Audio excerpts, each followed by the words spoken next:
ਸਤਿ ਸ਼੍ਰੀ ਅਕਾਲ। ਤੁਸੀਂ ਜੁੜੇ ਹੋਏ ਹੋ ਪੰਜਾਬੀ ਰੇਡੀਓ USA ਦੇ ਨਾਲ ਤੇ ਮੈਂ ਹਾਂ ਪ੍ਰਵੀਨ ਸ਼ਰਮਾ ਲੈ ਕੇ ਹਾਜ਼ਰ ਹਾਂ ਪ੍ਰੋਗਰਾਮ ਅਪਡੇਟ ਟਰੱਕਿੰਗ ਪ੍ਰੋਗਰਾਮ ਦੇ ਵਿੱਚ ਅੱਜ ਆਪਾਂ ਦੁਪਹਿਰ 3 ਤੋਂ ਲੈ ਕੇ 4 ਵਜੇ ਤੱਕ ਗੱਲਬਾਤ ਕਰਦੇ ਹੁੰਦੇ ਆਪਣੇ ਨਾਲ ਜੁੜਦੇ ਨੇ ਗਲੋਬਲ ਟਰੱਕ ਪਰਮਿਟਸ ਤੋਂ ਰਜਿੰਦਰ ਸਿੰਘ ਟਾਂਡਾ ਜੀ ਇੱਕ ਵਾਰ ਮੁੜ ਤੋਂ ਜੁੜ ਚੁੱਕੇ ਨੇ। ਸਤਿ ਸ਼੍ਰੀ ਅਕਾਲ ਰਜਿੰਦਰ ਸਿੰਘ ਜੀ, ਸਵਾਗਤ ਹੈ ਸ਼ੋਅ ਦੇ ਵਿੱਚ। ਸਤਿ ਸ਼੍ਰੀ ਅਕਾਲ ਪ੍ਰਵੀਨ ਜੀ, ਤੁਹਾਨੂੰ ਔਰ ਤੁਹਾਡੀ ਸਾਰੀ ਟੀਮ ਨੂੰ ਔਰ ਸੁਣ ਰਹੇ ਸਾਰੇ ਹੀ ਦਰਸ਼ਕਾਂ ਨੂੰ ਮੇਰੇ ਵੱਲੋਂ ਬਹੁਤ ਹੀ ਪਿਆਰ ਔਰ ਅਦਬ ਭਰੀ ਸਤਿ ਸ਼੍ਰੀ ਅਕਾਲ। ਸਤਿ ਸ਼੍ਰੀ ਅਕਾਲ ਜੀ। ਸੋ ਕਈ ਟਰੱਕਿੰਗ ਇੰਡਸਟਰੀ ਦੇ ਬਾਬਤ ਆਪਾਂ ਕਈ ਟੈਕਨੀਕਲ ਜਿਹੜੀਆਂ ਚੀਜ਼ਾਂ ਹੁੰਦੀਆਂ ਨੇ ਸਮਝਣ ਵਾਲੀਆਂ, ਟਰੱਕਰ ਵੀਰਾਂ ਦੇ ਸਮਝਣ ਵਾਲੀਆਂ, ਜਾਂ ਕਿ ਕਿਸੇ ਨੂੰ ਕੰਪਨੀ ਬਣਾਉਣ ਦੇ ਵਿੱਚ ਕਿਹੜੀ ਜਾਣਕਾਰੀ ਉਹਦੇ ਕੋਲ ਹੋਣੀ ਚਾਹੀਦੀ ਹੈ, ਟੈਕਸ ਬਾਰੇ ਕਿਹੜੀ ਜਾਣਕਾਰੀ ਹੋਣੀ ਚਾਹੀਦੀ ਹੈ, ਆਡਿਟਸ ਬਾਰੇ ਕਿਹੜੇ ਤਰ੍ਹਾਂ ਦੇ ਆਡਿਟਸ ਨੇ, ਇਹਨਾਂ ਦੇ ਬਾਰੇ ਆਪਾਂ ਤਫਸੀਲ ਦੇ ਨਾਲ ਜਾਣਕਾਰੀ ਤੁਹਾਡੇ ਨਾਲ ਸਾਰਿਆਂ ਨਾਲ ਸਾਂਝੀ ਕੀਤੀ ਹੈ। ਜਿਹੜੇ ਰਜਿੰਦਰ ਸਿੰਘ ਟਾਂਡਾ ਜੀ ਨੇ ਗਲੋਬਲ ਟਰੱਕ ਪਰਮਿਟਸ ਦੇ ਤਹਿਤ ਇਹ ਪਿਛਲੇ 2 ਦਹਾਕਿਆਂ ਤੋਂ 20 ਸਾਲ ਤੋਂ ਵੀ ਵੱਧ ਸਮੇਂ ਤੋਂ ਟਰੱਕਿੰਗ ਪਰਮਿਟਸ ਤੇ ਇਹਦੇ ਨਾਲ ਹੋਰ ਸੇਵਾਵਾਂ ਦੇ ਰਹੇ ਨੇ। ਇਹਨਾਂ ਨੂੰ ਜੇਕਰ ਤੁਸੀਂ ਮਿਲਣਾ ਚਾਹੁੰਦੇ ਹੋ ਤਾਂ ਹਾਈਵੇ ਇੰਟਰਸਟੇਟ 5 ਦੇ ਉੱਤੇ ਲੈਥਰੋਪ ਦੇ ਵਿੱਚ ਮੌਜੂਦ ਨੇ, ਤੇ ਜੇਕਰ ਤੁਸੀਂ ਇਹਨਾਂ ਦੇ ਨਾਲ ਕਾਲ ਤੇ ਜੁੜਨਾ ਚਾਹੁੰਦੇ ਹੋ ਜਾਂ ਕਾਲ ਦੇ ਥਰੂ ਇਹਨਾਂ ਦੇ ਨਾਲ ਗੱਲਬਾਤ ਕਰਨੀ ਚਾਹੁੰਦੇ ਹੋ ਤਾਂ 2096360880 ਇਹਨਾਂ ਦਾ ਨੰਬਰ ਹੈ। 209 636 0880 ਇਹਨਾਂ ਦਾ ਨੰਬਰ ਹੈ। ਇਸ ਨੰਬਰ ਤੇ ਤੁਸੀਂ ਇਹਨਾਂ ਦੇ ਨਾਲ ਰਾਬਤਾ ਜਿਹੜਾ ਉਹ ਕਾਇਮ ਕਰ ਸਕਦੇ ਹੋ। ਤੇ ਆਪਾਂ ਅੱਜ ਦੇ ਸ਼ੋਅ ਦੇ ਵਿੱਚ ਵੀ ਗੱਲਬਾਤ ਕਰਾਂਗੇ ਕਿ ਨਵੀਆਂ ਕੰਪਨੀਆਂ ਨੂੰ ਸ਼ੁਰੂ ਕਰਨ ਦੇ ਮਾਮਲੇ ਦੇ ਵਿੱਚ ਇੱਕ ਟਰੱਕਰ ਵੀਰ ਨਵੀਂ ਕੰਪਨੀ ਕਿਵੇਂ ਸ਼ੁਰੂ ਕਰ ਸਕਦਾ ਹੈ, ਜਿਹੜਾ ਪਰਮਿਟਾਂ ਦਾ ਪ੍ਰੋਸੈਸ ਹੈ ਇਹ ਕਿੰਨਾ ਕੁ ਚਿਰ ਟਰੱਕ ਲੈਣ ਤੋਂ ਪਹਿਲਾਂ ਜਾਂ ਟਰੱਕ ਲੈਣ ਤੋਂ ਬਾਅਦ ਸ਼ੁਰੂ ਕਰਨਾ ਚਾਹੀਦਾ ਹੈ, ਜੇਕਰ ਜਲਦੀ ਸ਼ੁਰੂ ਕਰ ਲਿਆ ਜਾਵੇ ਤਾਂ ਨੁਕਸਾਨ ਵੀ ਕੀ ਹੋ ਸਕਦਾ, ਤੇ ਪਰਮਿਟ ਵੀ ਲੈ ਲਿਆ, ਟਰੱਕ ਵੀ ਲੈ ਲਿਆ, ਕੰਪਨੀ ਵੀ ਖੋਲ੍ਹ ਲਈ, ਪਰ ਟਰੱਕ ਉੱਤੇ ਛੱਡਣ ਤੋਂ ਪਹਿਲਾਂ ਜਿਹੜੀ ਆ ਉਹ ਹੋਰ ਕਿਹੜੀ ਗੱਲ ਦਾ ਖਿਆਲ ਰੱਖਣਾ ਚਾਹੀਦਾ। ਕਈ ਵਾਰੀ ਆਪਾਂ ਸਾਰਾ ਕੁਝ ਪਲੈਨਿੰਗ ਦੇ ਤਹਿਤ ਕਰ ਲੈਂਦੇ, ਪਰ ਕੁਝ ਕੁ ਜ਼ਰੂਰੀ ਨੁਕਤਿਆਂ ਦੇ ਆਪਾਂ ਉਹਨਾਂ ਨੂੰ ਜਾਂ ਤਾਂ ਸਕਿਪ ਕਰ ਜਾਂਦੇ ਜਾਂ ਫਿਰ ਭੁਲੇਖੇ ਦੇ ਵਿੱਚ ਆਪਣੇ ਤੋਂ ਰਹਿ ਜਾਂਦੇ ਨੇ।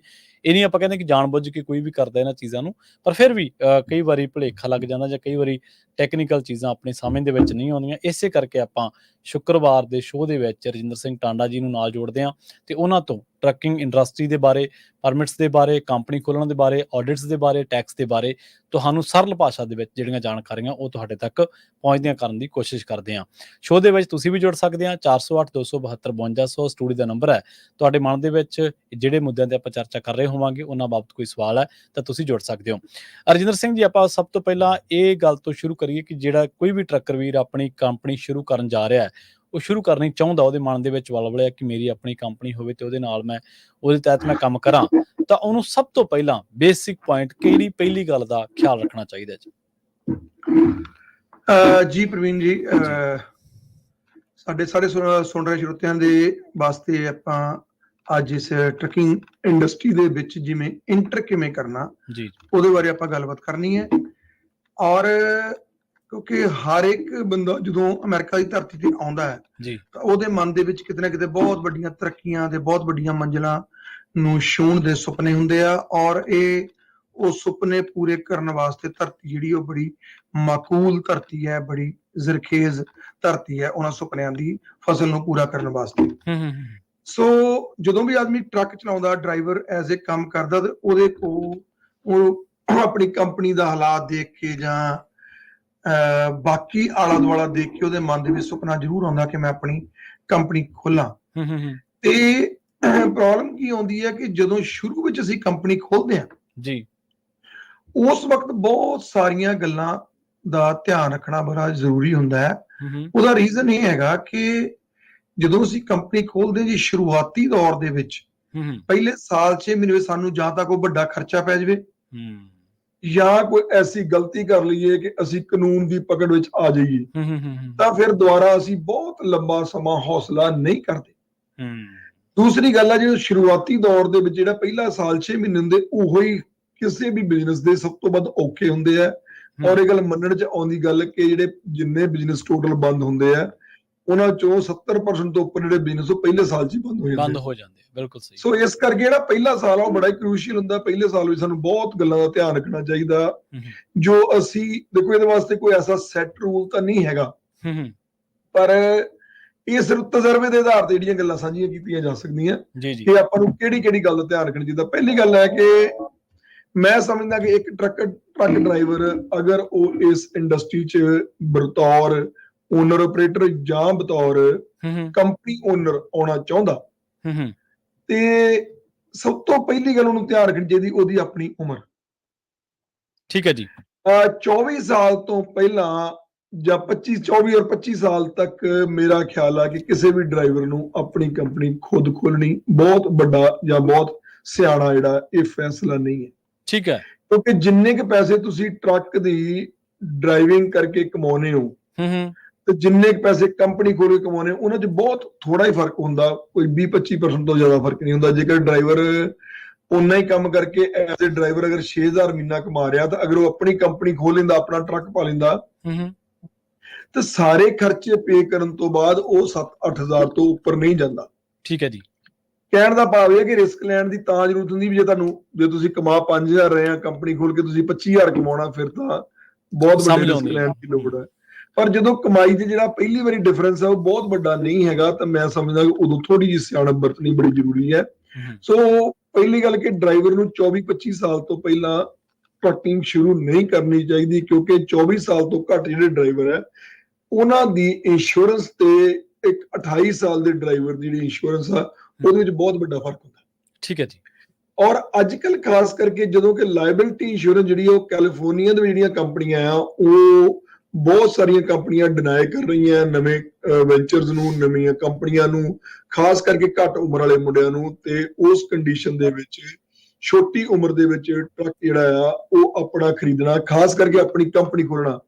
ਅਗਰ ਤੁਸੀਂ as a truck driver, truck owner operator ਬਣ ਜਾਂਦੇ ਹੋ ਤੇ ਕਿਸੇ ਹੋਰ ਦੇ ਸਾਈਨ ਲਾ ਕੇ, ਜਿਹੜੇ ਕਿ ਕੈਲੀਫੋਰਨੀਆ ਵੀ ਤਾਂ ਹੁਣ AB5 ਕਾਨੂੰਨ ਦੇ ਅਨੁਸਾਰ ਥੋੜਾ ਔਖਾ ਹੋ ਗਿਆ, ਪਰ ਬਾਹਰਲੀਆਂ ਸਟੇਟਾਂ ਦੇ ਵਿੱਚ ਹਾਲੇ ਵੀ ਇਹ ਚੰਗੇ ਤਰੀਕੇ ਨਾਲ ਚੱਲ ਰਿਹਾ, ਕਿਉਂਕਿ ਹੁਣ ਬਾਹਰ ਵੀ ਟਰੱਕਿੰਗ ਕਾਫੀ, ਇੰਡੀਆਨਾ ਵਗੈਰਾ 'ਚ ਆਪਣੀ ਟਰੱਕਿੰਗ ਕਾਫੀ ਸ਼ੁਰੂ ਹੋ ਗਈ ਹੈ।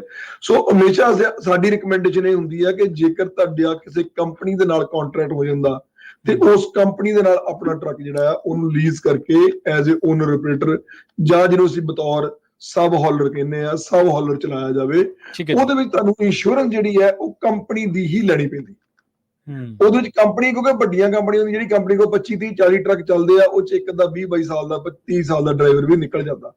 ਪਰ ਜੇਕਰ ਤੁਹਾਡੀ ਆਪਣੀ ਕੰਪਨੀ ਹੈ, ਤੁਸੀਂ ਪਹਿਲੀ ਵਾਰੀ ਇੰਸ਼ੋਰੈਂਸ ਲੈਣੀ ਆ ਤੇ 23-24-22 ਸਾਲ ਦੀ ਉਮਰ 'ਚ ਇੰਸ਼ੋਰੈਂਸ ਮਿਲਣੀ ਜਿਹੜੀ ਹੈ ਉਹ ਕਾਫੀ ਮੁਸ਼ਕਿਲ ਵੀ ਹੁੰਦੀ ਹੈ ਔਰ ਮਹਿੰਗੀ ਵੀ ਹੁੰਦੀ ਹੈ ਜੀ। ਅਗਲੀ ਗੱਲ ਕਿ ਤੁਸੀਂ ਆਪਣਾ ਡਰਾਈਵਿੰਗ ਰੈਕਡ ਜ਼ਰੂਰ ਦੇਖੋ। ਠੀਕ ਹੈ। ਅਗਰ ਤੁਹਾਡੇ ਟਰੱਕ ਡਰਾਈਵਿੰਗ ਰੈਕਡ ਦੇ ਕੋਈ 3-4 ਟਿਕਟਾਂ ਹਨ, ਕੋਈ ਇੱਕ ਦਾ ਐਕਸੀਡੈਂਟ ਪਿਛਲੇ ਸਾਲ 2 ਸਾਲ 'ਚ ਹੋਇਆ ਆ, ਤੇ ਮੈਂ ਬਿਲਕੁਲ ਵੀ ਕਿਸੇ ਨੂੰ ਰਿਕਮੈਂਡ ਨਹੀਂ ਕਰਦਾ ਕਿ ਉਹ ਕੰਪਨੀ ਖੋਲੇ। ਕਿਉਂਕਿ ਇੰਸ਼ੋਰੈਂਸ ਜਿਹੜੀ ਆ ਉਹ ਇੰਨੀ ਕੁ ਮਹਿੰਗੀ ਹੋ ਜਾਂਦੀ ਹੈ ਕਿ ਤੁਸੀਂ ਹੈਰਾਨ ਹੋ ਜਾਓਗੇ ਕਿ ਇੱਕ ਉਹ ਬੰਦਾ ਜਿਹਦੀ ਉਮਰ 28-30 ਸਾਲ ਹੈ, ਉਹਦੀ ਅਗਰ ਇੰਸ਼ੋਰੈਂਸ ਜਿਹੜੀ ਹੈ ਉਹਦੇ ਤੇ ਕੋਈ ਰੈਕਡ ਉਹਦਾ ਕਲੀਨ ਹੈ, ਉਹਨੂੰ ਕੋਈ ਵੀ ਟਿਕਟ ਨਹੀਂ ਮਿਲੀ, ਅਗਰ ਉਹਦੀ ਉਸੇ ਟਰੱਕ ਦੇ ਟ੍ਰੇਲਰ ਦੀ ਇੰਸ਼ੋਰੈਂਸ, ਉਨੀ ਕਵਰੇਜ ਦੀ ਇੰਸ਼ੋਰੈਂਸ ਅਗਰ 15 ਤੋਂ ਲੈ ਕੇ 18,000 ਦੀ ਹੁੰਦੀ ਹੈ ਤਾਂ 22 ਸਾਲ ਦੇ ਬੱਚੇ ਦੀ ਜਾਂ 23 ਸਾਲ ਦੇ ਬੱਚੇ ਦੀ ਜਿਹਦੇ ਕੋਲ 2 ਟਿਕਟਾਂ ਆ, ਇੱਕ ਐਕਸੀਡੈਂਟ ਆ, ਉਹ ਕਰੀਬ 35 ਤੋਂ ਲੈ ਕੇ 40,000 ਜਾ ਸਕਦੀ। ਉਹ ਅੱਛਾ, ਠੀਕ ਹੈ ਜੀ। ਸੋ ਕਹਿਣ ਦਾ ਭਾਵ ਕਿ $2,000 ਪਰ ਮੰਥ ਤੁਸੀਂ ਇੰਸ਼ੋਰੈਂਸ ਦਾ ਅਗਰ ਵੱਧ ਦੇ ਦਿੰਦੇ ਆ ਜਾਂ $1,500 ਵੱਧ ਇੰਸ਼ੋਰੈਂਸ ਦੇ ਦਿੰਦੇ ਹੋ ਤੇ ਫਿਰ ਕੀ ਕਮਾਉਣਾ ਤੇ ਕੀ ਵਿੱਚੋਂ ਕਹ ਲਓਗੇ ਕੀ ਤੁਸੀਂ ਕਮਾਈ ਕਰਨੀ ਔਰ ਕੀ ਜਿਹੜਾ ਉਹ ਘਰ ਨੂੰ ਲੈ ਕੇ ਜਾਓਗੇ। ਸੋ ਲਗਭਗ ਤੁਸੀਂ ਘਾਟੇ ਵਿੱਚ ਹੀ ਸੌਦਾ ਰਹਿ ਜਾਂਦਾ ਤੇ ਉਸ ਤੋਂ ਬਾਅਦ ਫਿਰ ਬੰਦਾ ਡਿਪਰੈਸ ਹੁੰਦਾ ਜਾਂ ਹੋਰ ਬੜੀਆਂ ਪ੍ਰੋਬਲਮ ਆਉਂਦੀਆਂ। ਸੋ ਪਹਿਲੀ ਗੱਲ ਕਿ ਤੁਹਾਡੇ ਕੋਲ, ਅਗਲੀ ਗੱਲ ਕਿ ਤੁਹਾਡੇ ਕੋਲ ਘੱਟ ਤੋਂ ਘੱਟ 2 ਸਾਲ ਦਾ ਲਾਇਸੈਂਸ ਜ਼ਰੂਰ ਹੋਵੇ। ਠੀਕ ਹੈ। 1 ਸਾਲ ਤੋਂ ਘੱਟ ਕੰਪਨੀ ਬਿਲਕੁਲ ਵੀ ਇੰਸ਼ੋਰੈਂਸ ਕੰਪਨੀ ਨੂੰ ਕਵਰ ਹੀ ਨਹੀਂ ਕਰਦੀ। ਉਹ ਅੱਛਾ, ਠੀਕ ਹੈ ਜੀ। ਅਗਰ ਕਵਰ ਕਰਦੀ ਹੈ ਤੇ ਜਿਹੜੀ ਬਹੁਤ ਵੱਡੀ ਕੁਛ ਇੰਸ਼ੋਰੈਂਸ ਏਜੰਟਸ ਵੱਲੋਂ, ਹਾਲਾਂਕਿ ਸਾਰੇ ਨਹੀਂ ਬੰਦੇ ਗਲਤੀ ਕਰਦੇ, ਇੱਕ ਬੜਾ ਹੀ ਘਟੀਆ ਕੰਮ ਕੀਤਾ ਜਾਂਦਾ ਹੈ ਜੀ ਕਿ ਮੰਨ ਲਓ ਇੱਕ ਤੁਹਾਡੇ ਕੋਲ 22 ਸਾਲ ਦਾ ਬੱਚਾ ਆ ਗਿਆ ਜਿਹਦੇ ਕੋਲ 2 ਜਾਂ 3 ਟਿਕਟਾਂ ਆ, ਉਹਦੀ ਇੰਸ਼ੋਰੈਂਸ ਹੋ ਹੀ ਨਹੀਂ ਰਹੀ ਜਾਂ ਇੰਨੀ ਮਹਿੰਗੀ ਹੋ ਰਹੀ ਹੈ ਕਿ ਪਤਾ ਹੈ ਕਿ ਇਹ ਬੰਦੇ ਨੇ ਇੰਸ਼ੋਰੈਂਸ ਨਹੀਂ ਲੈਣੀ, ਪਰ ਕਿਉਂਕਿ ਹੁਣ ਟਰੱਕ ਲੈ ਚੁੱਕਾ ਹੁੰਦਾ, ਹੁਣ ਕੋਈ ਚਾਰਾ ਨਹੀਂ ਹੁੰਦਾ, ਹੁਣ ਚਾਰਾ ਕੋਈ ਨਹੀਂ ਹੁੰਦਾ ਤੇ ਫਿਰ ਉਹ ਇੰਸ਼ੋਰੈਂਸ ਵਾਲੇ ਨੂੰ ਕਹਿੰਦਾ ਕਿ ਭਾਈ ਜਿੱਦਾਂ ਮਰਜ਼ੀ ਕਰ। ਉਹ 'ਚ ਇੰਸ਼ੋਰੈਂਸ ਵਾਲਾ ਵੀ ਕਸੂਰਵਾਰ ਹੈ ਤੇ ਬੰਦਾ ਖੁਦ ਵੀ ਕਸੂਰਵਾਰ ਹੈ। ਉਹ 'ਚ ਕੀ ਕੀਤਾ ਜਾਂਦਾ ਕਿ ਉਹ ਕਹਿੰਦੇ ਲਿਆ ਤੇਰਾ ਭਾਈ ਕੋਈ ਸੱਜਣ ਮਿੱਤਰ ਹੈ ਕੋਈ ਜਿਹਦੀ 30-32 ਸਾਲ ਉਮਰ ਹੈ, ਜਿਹਦਾ ਲਾਇਸੈਂਸ ਵਧੀਆ ਹੈ ਜੀ, ਤੇ ਉਹਦਾ ਲਾਇਸੈਂਸ ਪਾ ਕੇ ਇੰਸ਼ੋਰੈਂਸ ਲੈਤੀ ਜਾਂਦੀ ਹੈ ਤੇ ਉਸ ਡਰਾਈਵਰ ਨੂੰ ਜਿਹਨੇ ਅਸਲ ਵਿੱਚ ਟਰੱਕ ਚਲਾਉਣਾ ਉਹਨੂੰ ਐਕਸਕਲੂਡ ਕੀਤਾ ਜਾਂਦਾ। ਐਕਸਕਲੂਡ ਤੋਂ ਭਾਵ ਹੈ ਕਿ ਇਹ ਬੰਦਾ ਟਰੱਕ ਨਹੀਂ ਚਲਾਵੇਗਾ ਜੀ।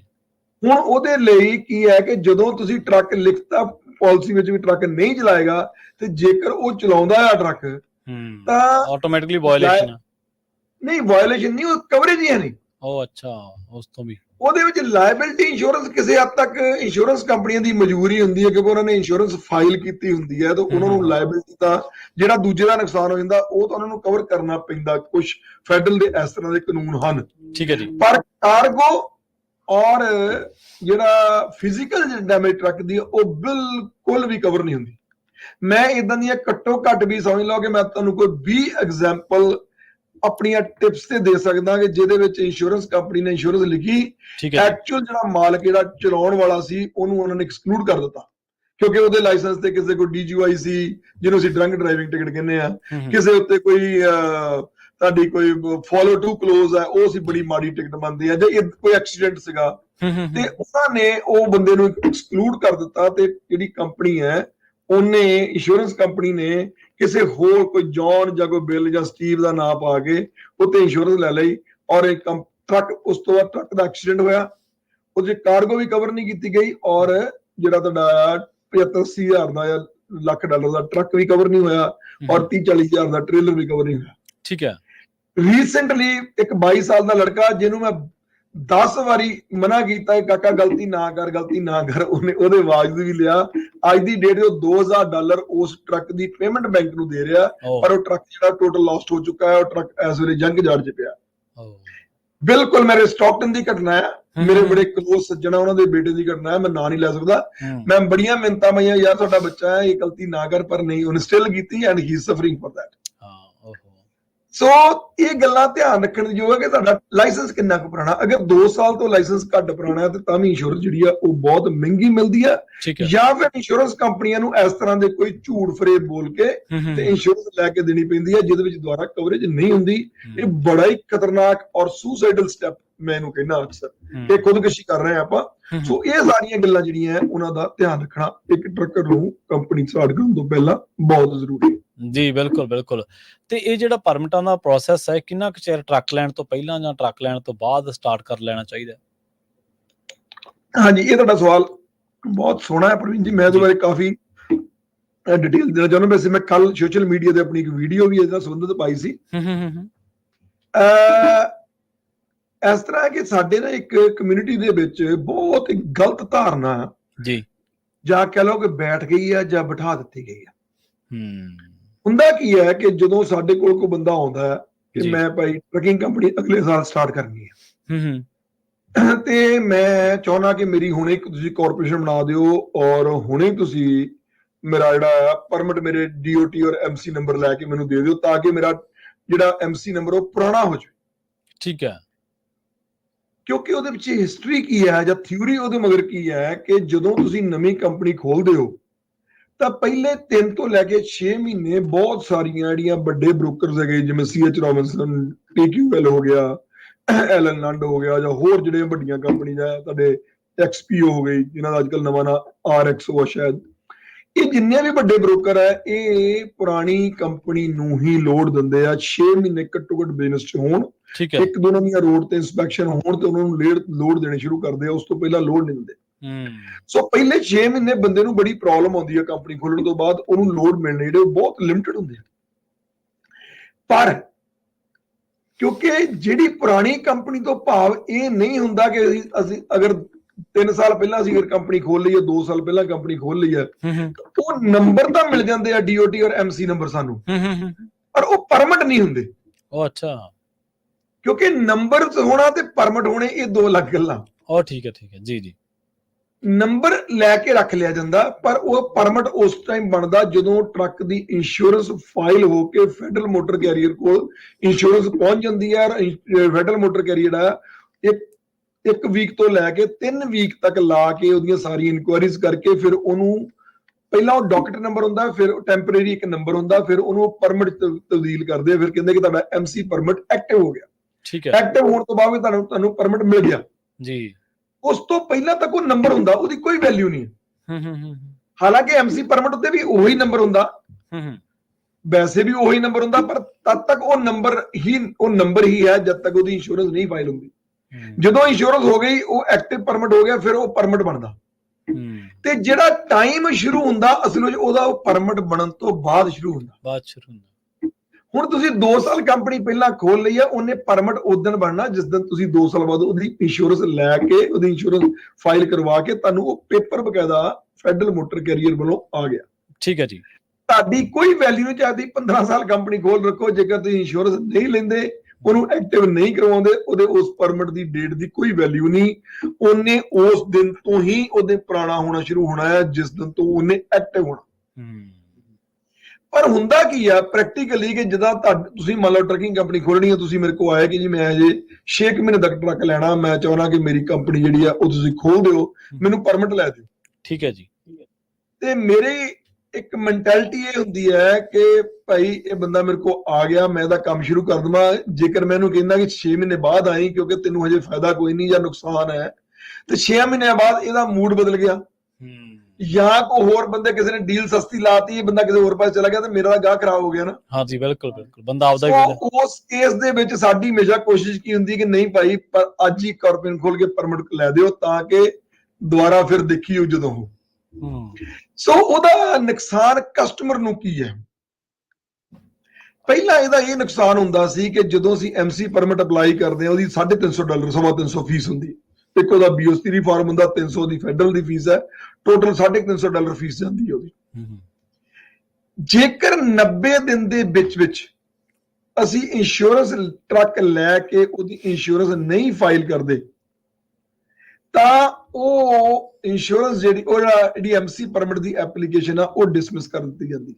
ਠੀਕ ਹੈ। ਫੈਡਰਲ ਕੈਰੀਅਰ ਵੱਲੋਂ ਭਾਵ ਕਿ 90 ਦਿਨ ਦੇ ਵਿੱਚ ਇੰਸ਼ੋਰੈਂਸ ਲੈਣੀ ਜ਼ਰੂਰੀ ਹੈ। ਹੁਣ ਇੰਸ਼ੋਰੈਂਸ ਤੁਸੀਂ ਤਾਂ ਹੀ ਲੈ ਸਕਦੇ ਹੋ ਜੇ ਤੁਹਾਡੇ ਕੋਲ ਟਰੱਕ ਹੋਏਗਾ। ਸੋ ਜੇਕਰ ਤੁਹਾਡੇ ਕੋਲ ਟਰੱਕ ਹੀ ਹੈ ਨਹੀਂ, ਤੁਸੀਂ ਕੰਪਨੀ ਖਿਲਾ ਲੈਂਦੇ ਹੋ ਤੇ ਇਹਦਾ ਮਤਲਬ ਤੁਸੀਂ ਇੰਸ਼ੋਰੈਂਸ ਤੁਹਾਨੂੰ ਨਹੀਂ ਲੈ ਸਕਦੇ। ਅਗਰ ਇੰਸ਼ੋਰੈਂਸ ਨਹੀਂ ਲੈ ਸਕਦੇ ਤੇ ਇੰਸ਼ੋਰੈਂਸ ਫਾਈਲਿੰਗ ਨਹੀਂ ਹੋ ਸਕਦੀ। ਫਾਈਲਿੰਗ ਤੋਂ ਭਾਵ ਹੈ ਕਿ ਫੈਡਰਲ ਮੋਟਰ ਕੈਰੀਅਰ ਨੂੰ ਸਰਟੀਫਿਕੇਟ ਭੇਜਣਾ, ਉਹਨੂੰ ਫਾਈਲਿੰਗ ਕਹਿੰਦੇ ਆ। ਅਗਰ ਫਾਈਲਿੰਗ ਨਹੀਂ ਹੋਈ ਤੇ ਐਮਸੀ ਪਰਮਿਟ ਐਕਟਿਵ ਨਹੀਂ ਹੋਣਾ। ਅਗਰ ਐਮਸੀ ਪਰਮਿਟ ਨੂੰ ਇੰਸ਼ੋਰੈਂਸ 90 ਦਿਨ ਤੱਕ ਨਹੀਂ ਮਿਲੀ ਤਾਂ ਉਹ ਪਰਮਿਟ ਜਿਹੜਾ ਆ ਉਹ ਤੁਹਾਡੀ ਐਪਲੀਕੇਸ਼ਨ ਜਿਹੜੀ ਆ ਉਹ ਡਿਸਮਿਸ ਹੋਏਗੀ। ਨੰਬਰ ਤੁਹਾਡੇ ਕੋਲ ਸਟਿਲ ਰਹੇਗਾ ਜੀ, ਤੁਹਾਡਾ ਐਮਸੀ ਨੰਬਰ ਤੁਹਾਡੇ ਕੋਲ ਰਹੇਗਾ ਪਰ ਉਹ ਐਪਲੀਕੇਸ਼ਨ ਡਿਸਮਿਸ ਹੋ ਜਾਏਗੀ।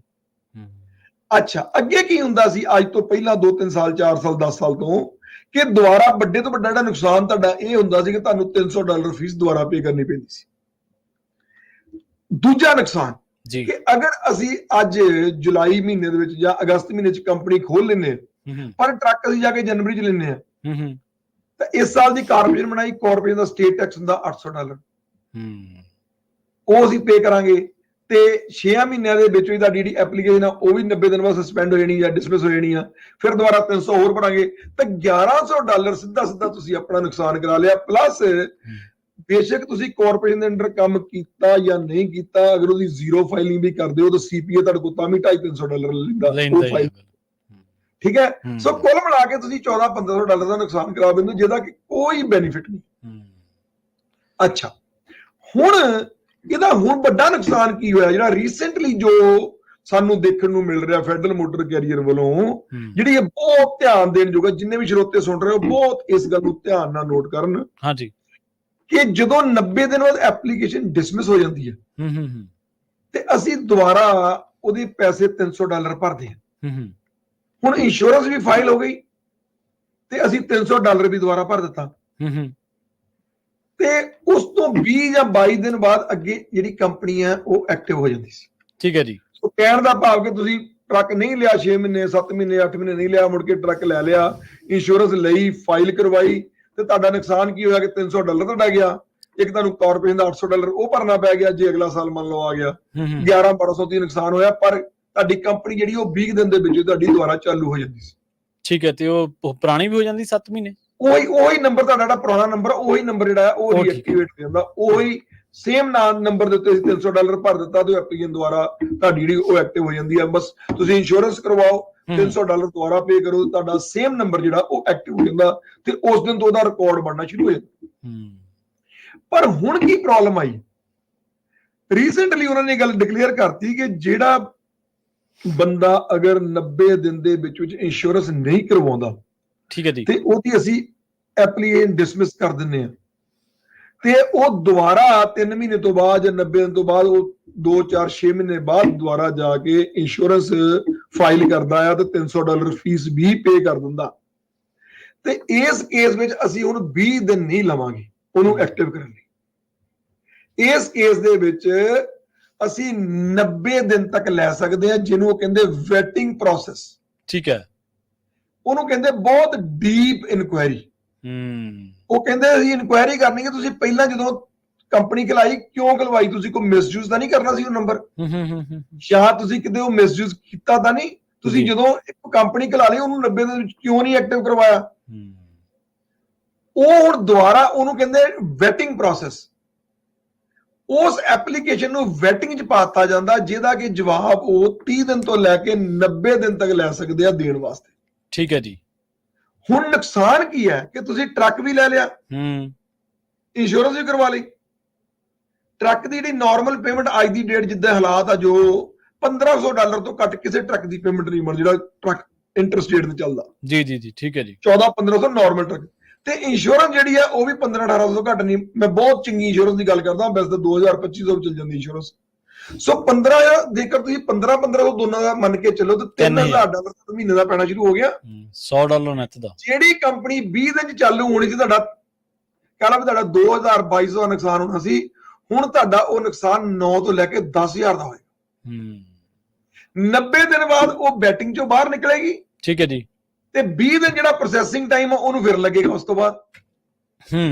ਸੋ ਭਾਵ ਕਿ 3.5 ਮਹੀਨੇ ਤੱਕ ਦਾ ਸਮਾਂ ਲੱਗ ਸਕਦਾ ਤੁਹਾਡਾ ਕੰਪਨੀ ਨੂੰ ਐਕਟਿਵ ਹੋਣ ਲਈ। ਇਨ ਦਾ ਮੀਨ ਟਾਈਮ ਬੰਦੇ ਨੂੰ ਘੱਟੋ ਘੱਟ ਵੀ $3000 ਤੋਂ ਲੈ ਕੇ $3500 ਮੰਥਲੀ ਬੇਸਿਸ ਤੇ ਇਹਦਾ ਜਿਹੜਾ ਹੈਗਾ ਉਹ ਨੁਕਸਾਨ ਹੋ ਸਕਦਾ। ਤੇ ਉਹਦਾ ਕੀ ਹੈਗਾ ਕਿ ਅਸੀਂ ਜਿਹੜਾ ਆਮ ਰਿਕਮੈਂਡ ਕਰਦੇ ਆ ਕਿ ਜੇਕਰ ਤੁਸੀਂ ਹੁਣ ਕੰਪਨੀ ਖੋਲਣੀ ਹੈ ਤੇ ਘੱਟੋ ਘੱਟ ਵੀ 15 ਦਿਨ ਤੋਂ ਲੈ ਕੇ 30 ਦਿਨ ਦੇ ਵਿੱਚ ਆਪਣਾ ਜਿਹੜਾ ਹੈਗਾ ਉਹ ਤੁਸੀਂ ਜਿਹੜਾ ਪ੍ਰੋਸੈਸ ਆ ਉਹਨੂੰ ਸਟਾਰਟ ਕਰਾਓ। 30 ਦਿਨ ਤੋਂ ਪਹਿਲਾਂ ਪ੍ਰੋਸੈਸ ਸਟਾਰਟ ਕਰਵਾਉਣ ਦੀ ਕੋਈ ਵੀ ਸੈਂਸ ਜਿਹੜੀ ਆ ਉਹ ਨਹੀਂ ਬਣਦੀ, ਇਹਨੂੰ ਕੋਈ ਲੋੜ ਨਹੀਂ ਬਣਦੀ। ਕਿਉਂਕਿ ਅਗਰ ਤੁਸੀਂ 30 ਦਿਨ ਤੋਂ ਪਹਿਲਾਂ ਸਟਾਰਟ ਕਰਵਾਉਣੇ ਹੋ ਜਾਂ ਜ਼ਿਆਦਾ ਟਾਈਮ ਕਰਵਾਉਣੇ ਹੋ, ਤੁਹਾਡੇ ਕੋਲ ਟਰੱਕ ਨਹੀਂ ਲੈ ਹੁੰਦਾ, ਤੁਹਾਡਾ ਲੋਨ ਡਿਲੇ ਹੋ ਜਾਂਦਾ। ਜੇਕਰ ਤੁਸੀਂ 90 ਦਿਨ ਕ੍ਰਾਸ ਕਰ ਜਾਂਦੇ ਹੋ ਤਾਂ ਫਿਰ ਸਮਝ ਲਓ ਤੁਸੀਂ ਆਪਣਾ 5 ਤੋਂ ਲੈ ਕੇ $10,000 ਇੱਕ ਖਰਚਣ ਵਾਸਤੇ ਤੁਸੀਂ ਇੱਕ ਆਪਣੀ ਬਿਨਾਂ ਗੱਲ ਤੋਂ ਜਗ੍ਹਾ ਬਣਾ ਲਈ ਆ। ਜਾਂ ਤਾਂ ਫਿਰ ਕੰਪਨੀ ਸਾਰੀ ਬੰਦ ਕਰੋ, ਦੁਬਾਰਾ ਨਵੀਂ ਕੰਪਨੀ ਖੋਲੋ, ਨਵੀਂ ਕਾਰਪੋਰੇਟ ਬਣਾਓ, ਜਾਂ ਤਾਂ ਇਸ ਤਰ੍ਹਾਂ ਕਰੋ। ਅਦਰਵਾਈਜ਼ ਤੁਸੀਂ ਆਪਣਾ ਜਿਹੜਾ ਉਹ 10-15,000 ਦਾ ਨੁਕਸਾਨ, 8-10,000 ਦਾ ਨੁਕਸਾਨ ਜਿਹੜਾ ਉਹ ਬਿਨਾਂ ਗੱਲ ਤੋਂ ਕਰਵਾਉਣ ਜਾ ਰਹੇ ਹੋ। ਸੋ ਕਦੀ ਵੀ ਕੰਪਨੀ ਨੂੰ, ਜਿਹੜੀ ਕੰਪਨੀ ਐਕਟਿਵ ਨਹੀਂ ਹੈ, ਜਦ ਤੱਕ ਉਹ ਐਕਟਿਵ ਨਹੀਂ ਹੁੰਦੀ ਪੁਰਾਣੀ ਹੋਣੀ ਸ਼ੁਰੂ ਨਹੀਂ ਹੁੰਦੀ। ਉਹਨੇ ਪੁਰਾਣੀ ਉਸ ਦਿਨ ਤੋਂ ਸ਼ੁਰੂ ਹੋਣੀ ਹੋਣਾ ਹੈ ਜਿਸ ਦਿਨ ਤੋਂ ਉਹ ਐਕਟਿਵ ਹੋ। ਜੀ ਇਹ ਗੱਲ ਮੈਂ ਸਮਝਦਾ, ਜਿੱਦਾਂ ਮੈਂ ਆਪਣੇ ਤਜਰਬੇ ਦੇ ਆਧਾਰ ਤੇ ਨੂੰ ਗੱਲ ਦੱਸਣ ਲੱਗਾ ਕਿ ਕਰੀਬ 80% ਟਰੱਕਰ ਜਿਹੜੇ ਆ ਉਹ ਅੱਜ ਵੀ ਇਸ ਗੱਲ ਨੂੰ ਏਦਾਂ ਸਮਝਦੇ ਆ ਕਿ ਮੈਂ ਕੰਪਨੀ ਜਿਹੜੀ ਹੈ ਉਹ ਜਦੋਂ ਨੰਬਰ ਮਿਲ ਗਿਆ ਤੇ ਇਹ ਮੇਰੀ ਪੁਰਾਣੀ ਹੋਣੀ ਸ਼ੁਰੂ ਹੋ ਜਾਣੀ। ਸੋ ਪੁਰਾਣੀ ਹੋਣ ਤੋਂ ਭਾਵ ਇਹ ਹੁੰਦਾ ਕਿ ਤੁਹਾਡੀ ਕੰਪਨੀ ਐਕਟਿਵ ਹੋਣ ਤੋਂ ਬਾਅਦ ਅਗਰ ਇੱਕ ਦਿਨ ਹੋਈ, ਇੱਕ ਦਿਨ ਪੁਰਾਣੀ ਆ, 2 ਦਿਨ ਹੋਈ, 2 ਦਿਨ ਪੁਰਾਣੀ ਆ। ਪਰ ਜੇਕਰ ਐਕਟਿਵ ਨਹੀਂ ਹੋਈ ਹੋ ਤੇ ਫਿਰ ਚਾਹੇ ਉਹ 10 ਸਾਲ ਪੁਰਾਣੀ ਹੋਵੇ, ਉਹਦੀ ਕੋਈ ਵੈਲਿਊ ਨਹੀਂ। ਸਿਮਿਲਰਲੀ ਮੈਂ ਇੱਥੇ ਇੱਕ ਹੋਰ ਗੱਲ ਐਡ ਕਰਨੀ ਚਾਹੁੰਦਾ ਕਿ ਅਗਰ ਕੰਪਨੀ ਸਾਡੀ ਅੱਜ ਐਕਟਿਵ ਹੋਈ, 1 ਸਾਲ ਅਸੀਂ ਕੰਪਨੀ ਚਲਾ ਲਈ ਆ, ਉਹ ਤੋਂ ਬਾਅਦ ਤੁਹਾਡੀ ਇੰਸ਼ੋਰੈਂਸ ਐਕਸਪਾਇਰ ਹੋ ਜਾਂਦੀ ਆ, ਜਾਂ ਕੋਈ ਤੁਸੀਂ ਕੰਪਨੀ ਬੰਦ ਕਰ ਦਿੰਦੇ ਜਾਂ ਕੋਈ ਕਾਰਨ ਤੁਸੀਂ ਉਹਨੂੰ ਦੁਬਾਰਾ ਉਸੇ ਕੰਪਨੀ ਨੂੰ 2 ਸਾਲ ਬਾਅਦ ਖੋਲਦੇ ਆ, ਤਾਂ ਫਿਰ ਵੀ ਜਿਹੜਾ ਪੁਰਾਣਾ 10 ਸਾਲ ਦਾ ਰੈਕਟ ਆ ਉਹ ਜ਼ੀਰੋ ਹੈ। ਜੀ ਠੀਕ ਹੈ। ਫਿਰ ਦੁਬਾਰਾ ਉਸ ਦਿਨ ਤੋਂ ਹੀ, ਹਾਲਾਂਕਿ ਤੁਹਾਡਾ ਐਮਸੀ ਨੰਬਰ ਸੇਮ ਰਹਿਣਾ, ਡੀਓਟੀ ਨੰਬਰ ਸੇਮ ਹੀ ਰਹਿਣਾ, ਚਾਹੇ ਵੀ 2 ਸਾਲ ਕੰਪਨੀ ਬੰਦ ਕਰ ਦਿਓ, ਦੁਬਾਰਾ ਸ਼ੁਰੂ ਕਰ ਲਓ, ਪਰ ਦੁਬਾਰਾ ਫਿਰ ਰੈਕਟ ਉਸ ਦਿਨ ਤੋਂ ਹੀ ਬਣਨਾ ਜਿਸ ਦਿਨ ਤੋਂ ਤੁਸੀਂ ਕੰਪਨੀ ਦੁਬਾਰਾ ਔਨ ਕਰਵਾਈ ਹੈ, ਦੁਬਾਰਾ ਇੰਸ਼ੋਰੈਂਸ ਕਰਵਾਈ ਹੈ, ਦੁਬਾਰਾ ਐਕਟਿਵ ਹੋਈ। ਜੀ ਬਿਲਕੁਲ ਬਿਲਕੁਲ।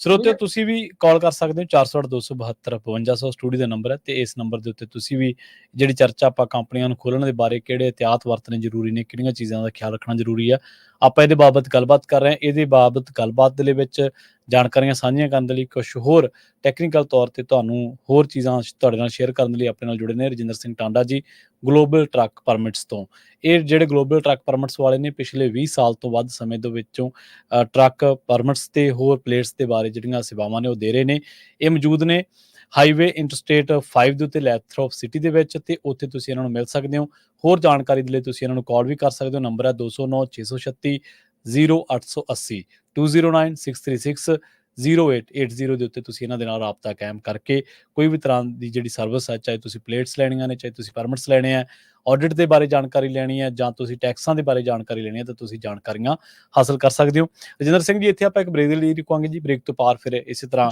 ਗੱਲਬਾਤ ਨੂੰ ਅੱਗੇ ਤੁਰਾਂਗੇ ਜਿਹੜਾ ਅੱਗੇ ਜਿਹੜਾ ਮਸਲਾ ਉਹਦੇ ਉੱਤੇ ਗੱਲ ਇਹ ਕਰਾਂਗੇ ਕਿ ਹੁਣ ਮੰਨ ਲਓ ਆਪਾਂ ਟਰੱਕ ਵੀ ਲੈ ਲਿਆ ਪਰਮਿਟ ਵੀ ਲੈ ਲਿਆ ਕੰਪਨੀ ਵੀ ਖੋਲ ਰਹੀ ਪਰ ਉਹਨੂੰ ਚਾਲੂ ਕਰਨ ਤੋਂ ਪਹਿਲਾਂ ਕਿਹੜੀ ਹੋਰ ਗੱਲ ਹੈ ਜਿਹੜੀ ਬੜੀ ਅਹਿਮ ਹੈ ਤੇ ਉਹਦਾ ਖਿਆਲ ਰੱਖਣਾ ਬੇहद ਜ਼ਰੂਰੀ ਹੈ ਜਲਦ ਵਾਪਸੀ ਇੱਕ ਸ਼ਾਰਟ ਬ੍ਰੇਕ ਤੋਂ ਬਾਅਦ ਜੁੜੇ ਰਹੋ ਪੰਜਾਬੀ ਰੇਡੀਓ USA ਦੇ ਨਾਲ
ਬ੍ਰੇਕ ਤੋਂ ਬਾਅਦ ਇੱਕ ਵਾਰ ਮੁੜ ਤੋਂ ਤੁਹਾਡਾ ਸਾਰਿਆਂ ਦਾ ਸਵਾਗਤ ਹੈ ਪ੍ਰੋਗਰਾਮ ਦੇ ਵਿੱਚ। ਤੁਸੀਂ ਜੁੜੇ ਹੋਏ ਹੋ ਪੰਜਾਬੀ ਰੇਡੀਓ ਐਸਏ ਦੇ ਨਾਲ ਤੇ ਆਪਣੇ ਨਾਲ ਇੱਕ ਵਾਰ ਮੁੜ ਤੋਂ ਜੁੜ ਚੁੱਕੇ ਨੇ ਗਲੋਬਲ ਟਰੱਕ ਪਰਮਿਟਸ ਤੋਂ ਰਜਿੰਦਰ ਸਿੰਘ ਟਾਂਡਾ ਜੀ। ਰਜਿੰਦਰ ਸਿੰਘ ਜੀ, ਬ੍ਰੇਕ ਤੋਂ ਬਾਅਦ ਸਵਾਗਤ ਹੈ ਜੀ। ਸਤਿ ਸ੍ਰੀ ਅਕਾਲ। ਸ਼ੁਕਰੀਆ। ਸਤਿ ਸ੍ਰੀ ਅਕਾਲ ਪ੍ਰਵੀਨ ਜੀ, ਤੁਹਾਨੂੰ, ਤੁਹਾਡੀ ਸਾਰੀ ਟੀਮ ਨੂੰ, ਔਰ ਸੁਣ ਰਹੇ ਸਾਰੇ ਹੀ ਪੰਜਾਬੀ ਰੇਡੀਓ ਯੂਐਸਏ ਦੇ ਦਰਸ਼ਕਾਂ ਔਰ ਸ਼ਰੋਤਿਆਂ ਨੂੰ ਜੀ ਮੇਰੇ ਵੱਲੋਂ ਬਹੁਤ ਹੀ ਪਿਆਰ ਅਦਬ ਭਰੀ ਸਤਿ ਸ੍ਰੀ ਅਕਾਲ। ਸਤਿ ਸ੍ਰੀ ਅਕਾਲ ਜੀ। ਤੇ ਆਪਾਂ ਮਸਲਿਆਂ ਵੱਲ ਵਧਦੇ ਹਾਂ, ਪਰ ਉਸ ਤੋਂ ਪਹਿਲਾਂ ਆਪਣੇ ਨਾਲ ਕੁਝ ਕਾਲਰਸ ਨੇ ਜਿਹੜੇ ਜੁੜੇ ਹੋਏ ਨੇ ਤੇ ਉਹਨਾਂ ਦੀ ਰਾਏ ਨੂੰ ਵੀ ਆਪਾਂ ਪ੍ਰੋਗਰਾਮ ਦੇ ਵਿੱਚ ਸ਼ਾਮਲ ਕਰਦੇ ਹਾਂ, ਉਹਨਾਂ ਦੇ ਸਵਾਲ ਨੂੰ ਵੀ ਪ੍ਰੋਗਰਾਮ ਦੇ ਵਿੱਚ ਥਾਂ ਦਿੰਦੇ ਹਾਂ। ਇੰਦਰਜੀਤ ਸਿੰਘ ਜੀ, ਸਤਿ ਸ੍ਰੀ ਅਕਾਲ। ਇੰਦਰਜੀਤ ਸਿੰਘ ਜੀ, ਤੁਸੀਂ ਆਨ 에ਅਰ ਹੋ ਜੀ। ਹਾਂਜੀ, ਸਤਿ ਸ੍ਰੀ ਅਕਾਲ ਭਾਜੀ। ਸਤਿ ਸ੍ਰੀ ਅਕਾਲ ਜੀ। ਤੇ ਮੈਂ ਇੱਕ ਸਵਾਲ ਕਰਨਾ ਚਾਹੁੰਦਾ ਸੀ ਭਾਜੀ, ਰੇਡੀਓ ਸੁਣ ਰਿਹਾ ਸੀਗਾ ਤੇ ਮੈਂ 21 ਦੇ ਵਿੱਚ 2021 ਦੇ ਵਿੱਚ ਆਪਣੀ ਕੰਪਨੀ ਖਲਾਈ ਸੀ ਤਾਂ ਟਰੱਕ ਲੈ ਲਿਆ ਸੀ। 8 ਮਹੀਨੇ ਬਾਅਦ ਉਹ ਕੰਟੇਨਰ ਜਿਹੜਾ ਸੀਗਾ ਉਹ ਕੁਦਰਤੀ ਪਲਟ ਗਿਆ। ਉਹਦਾ ਮੇਰਾ ਐਕਸਪੀਰੀਅੰਸ ਤਾਂ 14-15 ਸਾਲ ਦਾ ਹੈ। ਤੇ ਉਹ ਕੁਦਰਤੀ ਪਲਟ ਗਿਆ, ਪਰ ਉਸ ਤੋਂ ਬਾਅਦ ਫਿਰ ਮੈਂ ਟਰੱਕ ਲਿਆ ਨਹੀਂ ਅਜੇ ਤੱਕ। ਉਹ ਕੰਪਨੀ ਜਿੱਦਾਂ ਮੈਂ ਪੇ ਕਰੀ ਜਾਂਦਾ, DOT ਵਗੈਰਾ ਸਾਰਾ ਪੇ ਕਰੀ ਜਾਂਦਾ, ਤੇ ਟਰੱਕ ਲੈਣਾ ਸੀਗਾ, ਹੁਣ ਕੰਮ ਹੈ ਨੀ ਗਾ, ਇਸ ਕਰਕੇ ਮੈਂ ਵੇਟ ਕਰ ਰਿਹਾ। ਇੱਕ ਤਾਂ ਉਹਦੇ ਵਿੱਚੋਂ 3 ਸਾਲ ਬਾਅਦ ਨਿਕਲ ਜਾਂਦਾ ਐਕਸੀਡੈਂਟ, ਤੇ ਉਹਦੀ ਵੇਟ ਕਰ ਰਿਹਾ ਵੀ ਇੰਸ਼ੋਰੈਂਸ ਚਲੋ ਸਸਤੀ ਹੋ ਜਾਊਗੀ, ਤੇ ਇੱਕ ਇਹ ਵੇਟ ਕਰ ਰਿਹਾ ਵੀ ਥੋੜਾ ਜਿਹਾ ਕੰਮ ਰੇੜੇ ਪੈ ਜਾਏ ਤੇ ਫਿਰ ਮੈਂ ਟਰੱਕ ਲਵਾਂ। ਤੇ ਕੀ ਇਹ ਜਿਹੜੀ ਕੰਪਨੀ ਆ ਐਕਟਿਵ ਜਿਹੜੀ ਮੈਂ ਰੱਖੀ ਹੋਈ ਆ, ਜਾਂ ਇਹ ਮੈਂ ਸਹੀ ਰੱਖੀ ਹੋਈ ਆ ਜਾਂ ਮੈਨੂੰ ਬੰਦ ਕਰਾ ਦੇਣੀ ਚਾਹੀਦੀ ਸੀ? ਠੀਕ ਹੈ ਜੀ, ਸੁਣ ਲਓ। ਹਾਂਜੀ, ਆਪਣਾ ਇਹਨਾਂ ਕੋਲ DOT ਨੰਬਰ ਬੋਲਣਾ। ਆਪਣਾ DOT ਨੰਬਰ ਬੋਲੇ ਜੀ ਤੁਹਾਡਾ।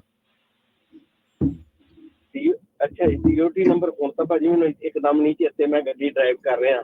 ਠੀਕ। ਇਹਨਾਂ ਨੂੰ ਕਹੋ ਭਾਈ ਸਾਹਿਬ ਜੀ, ਤੁਸੀਂ ਨਾ ਮੇਰਾ ਨੰਬਰ ਨੋਟ ਕਰ ਸਕਦੇ ਹੋ, ਮੈਨੂੰ ਕਾਲ ਕਰ ਲੈਣਾ। ਪਰ ਮੈਨੂੰ 2 ਡਾਊਟਸ ਹੈਗੇ ਇਹਦੇ ਉੱਤੇ। ਤੁਹਾਡੀ DOT ਐਕਟਿਵ ਨਹੀਂ ਰਹਿ ਸਕਦੀ। ਉਹਦਾ ਰੀਜ਼ਨ ਇਹ ਹੈਗਾ ਕਿ ਜਦੋਂ ਤੁਹਾਡੇ ਕੋਲ ਟਰੱਕ ਨਹੀਂ ਹੈ ਤੇ ਉਹਦੀ ਇੰਸ਼ੋਰੈਂਸ ਵੀ ਨਹੀਂ ਹੋਏਗੀ। ਜਦੋਂ ਇੰਸ਼ੋਰੈਂਸ ਤੁਹਾਡੇ ਕੋਲ ਨਹੀਂ ਹੁੰਦੀ ਤਾਂ ਜਿਹੜੀ ਤੁਹਾਡੀ MC ਪਰਮਿਟ ਹੈ ਉਹ ਆਟੋਮੈਟਿਕਲੀ ਇਨਐਕਟਿਵ ਹੋ ਜਾਂਦਾ।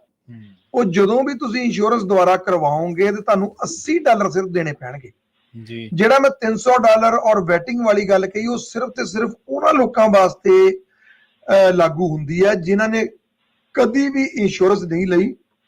ਕਿਉਂਕਿ ਤੁਸੀਂ ਇੰਸ਼ੋਰੈਂਸ ਲੈ ਚੁੱਕੇ ਹੋ, ਇੱਕ ਵਾਰੀ ਤੁਹਾਡੀ ਕੰਪਨੀ ਐਕਟਿਵ ਰਹਿ ਚੁੱਕੀ ਹੈ, ਇਸ ਕਰਕੇ ਤੁਹਾਨੂੰ ਕੇਵਲ $80 ਦੇਣੇ ਪੈਣਗੇ। ਬੇਸ਼ੱਕ ਤੁਸੀਂ 10 ਸਾਲ ਬਾਅਦ ਕੰਪਨੀ ਜਿਹੜੀ ਆ ਉਹਨੂੰ ਔਨ ਕਰਵਾ ਸਕਦੇ ਹੋ, ਤੁਹਾਡੇ ਕੋਲ ਇਹ ਰਾਈਟ ਹੈ।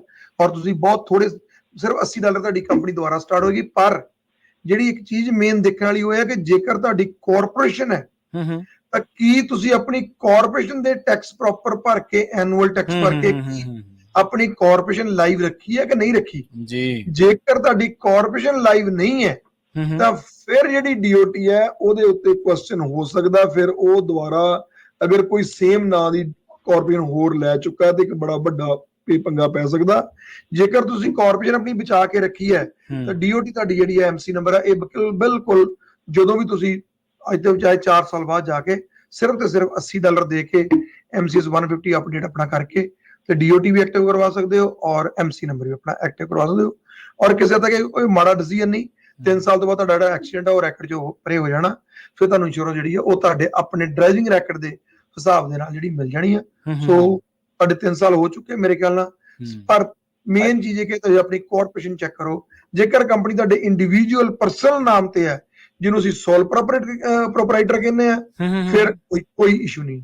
ਫਿਰ ਤੁਹਾਡੀ ਕੰਪਨੀ ਜਾਂ ਤੁਸੀਂ 20 ਸਾਲ ਬਾਅਦ ਦੁਬਾਰਾ ਸਟਾਰਟ ਕਰ ਲਓ, ਕੋਈ ਪ੍ਰੋਬਲਮ ਨਹੀਂ। ਜੇਕਰ ਤੁਹਾਡੀ ਕੰਪਨੀ ਇੱਕ ਵਾਰੀ ਐਕਟਿਵ ਹੋ ਚੁੱਕੀ ਹੈ ਤਾਂ ਦੁਬਾਰਾ ਇੰਸ਼ੋਰੈਂਸ ਦੀ ਵਜ੍ਹਾ ਕਰਕੇ ਇਨਐਕਟਿਵ ਹੋਈ ਆ ਦੂਜੀ ਵਾਰੀ, ਤੇ ਫਿਰ ਤੁਹਾਨੂੰ $80 ਦੇਣੇ ਪੈਣਗੇ, ਚਾਹੇ ਤੁਸੀਂ ਕਦੀ ਵੀ ਆਪਣੀ ਕੰਪਨੀ ਔਨ ਕਰਵਾਓ। ਜੀ, ਥੈਂਕ ਯੂ ਭਾਜੀ, ਥੈਂਕ ਯੂ। ਤੇ ਭਾਈ ਤੁਸੀਂ ਆਪਣਾ ਨੰਬਰ ਵੀ ਪਲੀਜ਼ ਦੱਸ ਦਿਓ ਉਹਨਾਂ ਨੂੰ, ਉਹਨਾਂ ਦੀ ਹੈਲਪ ਹੋ ਜਾਊਗੀ। ਹਾਂਜੀ, ਮੇਰਾ ਨੰਬਰ ਹੈਗਾ ਜੀ 2096360880। ਸਾਡੇ ਆਫਿਸ ਦਾ ਨੰਬਰ ਹੈ। ਤੁਸੀਂ ਕਾਲ ਕਰਕੇ ਮੇਰੇ ਬਾਰੇ ਜਾਂ ਕਿਸੇ ਵੀ ਪਰਮਿਟ ਸਾਡੀ ਜਿਹੜੀ ਟੀਮ ਹੈ ਉਹਨਾਂ ਗੱਲ ਕਰ ਸਕਦੇ ਹੋ। ਉਹਨੂੰ ਆਪਣੀ DOT ਨੰਬਰ ਦੇਖ ਕੇ ਤੇ ਤੁਸੀਂ ਦੱਸ ਕੇ ਤੇ ਆਪਣੀ ਇਨਫੋਰਮੇਸ਼ਨ ਲੈ ਸਕਦੇ ਹੋ। 2096360880 ਜੀ। ਤੇ ਆਪਾਂ ਅਗਲੇ ਸਵਾਲ ਦੇ ਵੱਲ ਵਧੀਏ ਹੁਣ, ਜਿਹੜਾ ਆਪਾਂ ਬ੍ਰੇਕ ਤੇ ਜਾਣ ਤੋਂ ਪਹਿਲਾਂ ਵੀ ਗੱਲ ਕੀਤੀ ਸੀ ਆਪਾਂ ਕਿ ਆਪਾਂ ਬ੍ਰੇਕ ਤੋਂ ਪਾਰ ਇਸ ਮਸਲੇ ਨੂੰ ਛੋਵਾਂਗੇ, ਇਹਦੇ ਉੱਤੇ ਗੱਲਬਾਤ ਕਰਾਂਗੇ। ਪਰਮਿਟਸ ਦੀ ਗੱਲ ਕਿ ਬਈ ਪਰਮਿਟ ਵੀ ਲੈ ਲਿਆ, ਟਰੱਕ ਵੀ ਲੈ ਲਿਆ, ਕੰਪਨੀ ਵੀ ਖੋਲ ਲਈ, ਸਾਰਾ ਕੁਝ ਕਰ ਲਿਆ, ਪਰ ਹੁਣ ਹੋਰ ਕਿਹੜੀ ਗੱਲ ਹੈ ਜਿਹਦਾ ਖਿਆਲ ਰੱਖਣਾ ਬੇਹੱਦ ਜ਼ਰੂਰੀ ਹੈ? ਜਿਹੜੀ ਇੱਕ ਬਹੁਤ ਵੱਡੀ ਗਲਤੀ ਪ੍ਰਵੀਨ ਜੀ ਅਸੀਂ ਕਰਦੇ ਹਾਂ ਉਹ ਇਹ ਕਰਦੇ ਹਾਂ ਕਿ ਡਰੱਗ ਟੈਸਟ ਅਸੀਂ ਜਿਹੜਾ ਡਰਾਈਵਰ ਮਾਲਕ ਖੁਦ ਹੈ ਉਹ ਆਪਣੀ ਕੰਪਨੀ ਦੇ ਅੰਦਰ ਆਪਣਾ ਜਿਹੜਾ ਡਰੱਗ ਟੈਸਟ ਕਰਵਾਉਣਾ ਉਹਨੂੰ ਕੋਈ ਜ਼ਰੂਰੀ ਸਮਝਦਾ ਨਹੀਂ। ਉਹਨਾਂ ਨੂੰ ਐ ਲੱਗਦਾ ਕਿ ਮੈਂ ਕੰਪਨੀ ਦਾ ਮਾਲਕ ਆ, ਮੇਰੇ ਡਰਾਈਵਰ ਦਾ ਡਰੱਗ ਟੈਸਟ ਹੋਣਾ ਜ਼ਰੂਰੀ ਹੈ, ਮੇਰਾ ਡਰੱਗ ਟੈਸਟ ਹੋਣਾ ਕੋਈ ਜ਼ਰੂਰੀ ਨਹੀਂ, ਜਿਹੜੀ ਕਿ ਬਿਲਕੁਲ ਗਲਤ ਧਾਰਨਾ ਹੈ ਔਰ ਬਿਲਕੁਲ ਵਾਇਲੇਸ਼ਨ ਆਫ ਲਾਅ। ਜਿਹੜਾ ਵੀ ਬੰਦਾ ਆਪਣੀ ਕੰਪਨੀ ਲਈ ਡਰਾਈਵ ਕਰ ਰਿਹਾ ਉਹ ਆਪਣੀ ਕੰਪਨੀ ਦਾ ਅਸਲ ਵਿੱਚ ਡਰਾਈਵਰ ਹੈ।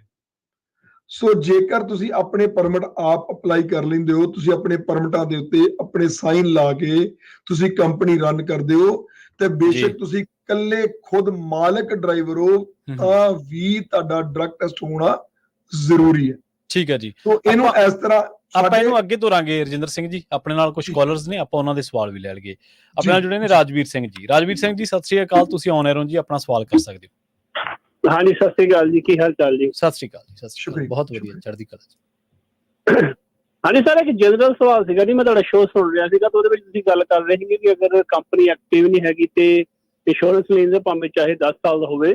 ਤੇ ਇੱਕ ਉਹਦੇ ਨਾਲ ਰਿਲੇਟਡ ਸਵਾਲ ਸੀਗਾ ਜੀ, ਬਿਜ਼ਨਸ ਉਹਦੇ ਆਪਣੇ ਲਾਇਸੈਂਸ ਦਾ ਕਲਾਸ C ਦਾ। ਤੇ ਮੰਨ ਲਓ ਕਿਸੇ ਕੰਪਨੀ ਨੇ ਡਰਾਈਵਰ ਨੂੰ ਹਾਇਰ ਕਰਨਾ ਹੈ ਤਾਂ ਉਹਦੇ ਕੋਲ 4-5 ਸਾਲ ਪੁਰਾਣਾ ਜਿਹੜਾ ਆ ਉਹ ਲਾਇਸੈਂਸ ਹੈਗਾ ਕਲਾਸ C ਦਾ, ਪਰ ਉਹਨੇ ਕਦੀ ਡਰਾਈਵ ਨਹੀਂ ਕੀਤਾ ਹੈਗਾ ਟਰੱਕ, ਤੇ ਉਹਦਾ ਕੀ ਕੰਸੀਡਰ ਹੋਊਗਾ ਜੀ? ਉਹਦੀ ਇੰਸ਼ੋਰੈਂਸ ਤੇ ਘਟੇਗੀ ਜਾਂ ਫਿਰ ਉਹਨੂੰ ਜ਼ੀਰੋ ਗਿਣਿਆ ਜਾਏਗਾ? ਇਹਦਾ ਜਵਾਬ ਬੜਾ ਹਾਸੋਹੀਣਾ ਹੋ ਸਕਦਾ ਹੈ। ਉਹ ਇਸ ਤਰ੍ਹਾਂ ਕਿ ਅਗਰ ਮੈਂ ਕਾਨੂੰਨ ਦੀ ਗੱਲ ਕਰਾਂ ਤੇ ਇਹ ਬਿਲਕੁਲ ਐਕਸਪੀਰੀਅੰਸ ਵਿੱਚ ਨਹੀਂ ਆਏਗਾ ਜੇਕਰ ਮੈਂ ਕਾਨੂੰਨੀ ਗੱਲ ਕਰਾਂ। ਠੀਕ ਹੈ ਜੀ।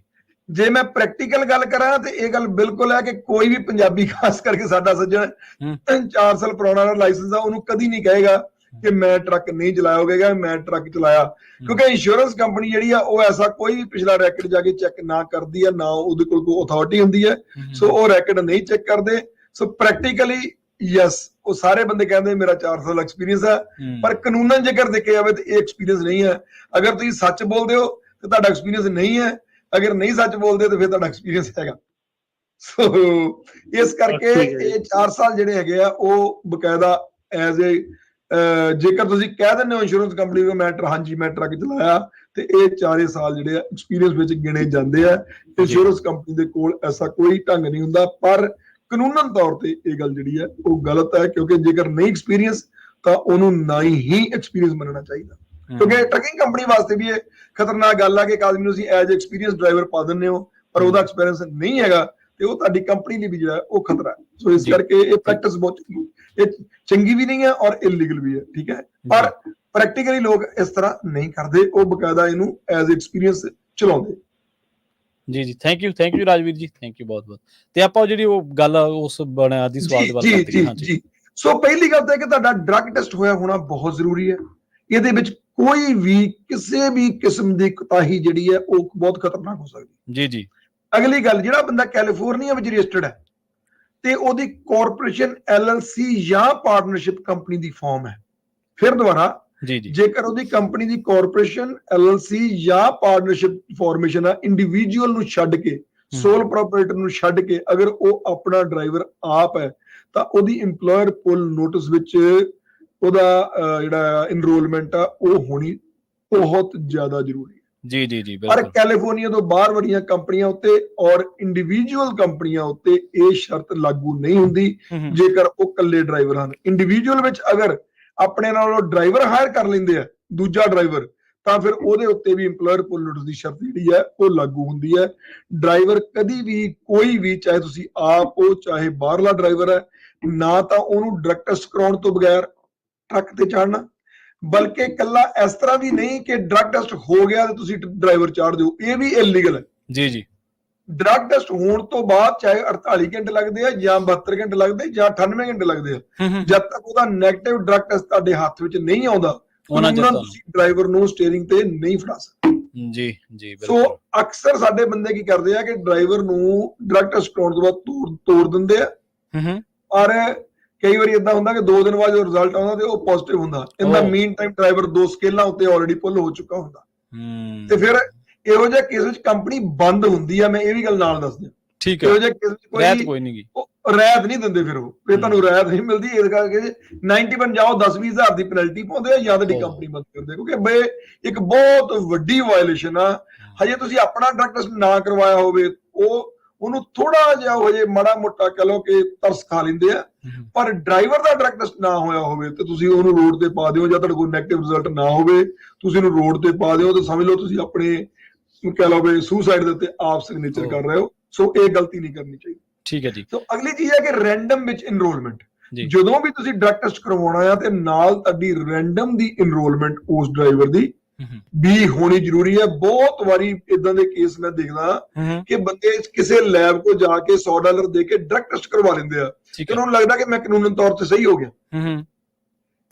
ਇਹ ਗੱਲ ਬਿਲਕੁਲ ਗਲਤ ਹੈ। ਡਰੱਗ ਟੈਸਟ ਹੋਣਾ ਇੱਕ ਪਾਰਟ ਹੈ, ਉਹਦੀ ਰੈਂਡਮ ਇਨਰੋਲਮੈਂਟ ਤੋਂ ਭਾਵ ਹੁੰਦਾ ਕਿ ਉਸ ਕੰਪਨੀ ਦਾ ਜਿਹੜੀ ਰੈਂਡਮ ਕੰਪਨੀ ਹੈ, ਉਹਨਾਂ ਨੇ ਜਿੰਨੇ ਟੋਟਲ ਡਰਾਈਵਰ ਉਹਨਾਂ ਦੇ ਪੂਲ ਵਿੱਚ ਹਨ, ਉਹਦਾ 50% ਹਰ ਸਾਲ ਰੈਂਡਮਲੀ ਪੁੱਲ ਕਰਨੇ ਹੁੰਦੇ ਆ, ਸਾਲ 'ਚ 4 ਵਾਰੀ। ਠੀਕ ਹੈ। ਸੋ ਉਹਦੇ ਵਿੱਚ ਤੁਹਾਡਾ ਨਾਂ ਹੋਣਾ ਜ਼ਰੂਰੀ ਹੈ। ਜੇਕਰ ਤੁਹਾਡਾ ਨਾਂ ਨਹੀਂ ਹੈਗਾ ਤੇ ਜਦੋਂ DOT ਅਫਸਰ ਆਉਂਦਾ, ਉਹ ਕਹਿੰਦਾ ਮੈਨੂੰ ਰੈਂਡਮ ਇਨਰੋਲਮੈਂਟ ਸਰਟੀਫਿਕੇਟ ਦਿਖਾਓ।